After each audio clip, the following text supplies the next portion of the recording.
Abay mali na to Pasado 10:30 na hindi pa rin ako binibigyan ng treats. Hey girl, I exist you know. Mami, pansinin mo naman ako. Pisting buhay to, oo. Wala na nga ating chimken pahirapan to ng paghingi ng treats, ha? Kung makayakap sa akin, gigil na gigil. Pero pag ako na hihingi ng treats, biglang nabubulag ba? Ayaw mo nang maayos na Usapan na. Pag uwi ni Daddy, isusumbong kita kasi ang dami-dami mong lalaki. Sa dalas nilang nagpupunta dito, memoryado ko na yung mga pangalan, Sila Shopee, Lazada, JNT, tapos si Flash. Napaka-materialistic mo, Mami, Tanggap ka ng gift sa kanila, Yan. Gusto mo palang pagbabantaan ka muna bago ka bumigay? Alam ko na panakot sa'yo next time, Sige, sikreto lang natin na may mga naghahatid sa'yo ng gifts dito.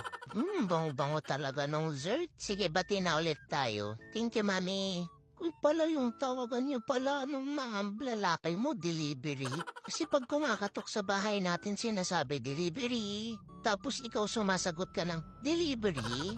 Sweet nyo naman. Sana all na lang ba? Thank you, Mami, Mamaya alas 12, aircon naman. Huwag mong kalimutan. Dito na ako sa Gedli. Okay na ako. Di na ako galit. Love you.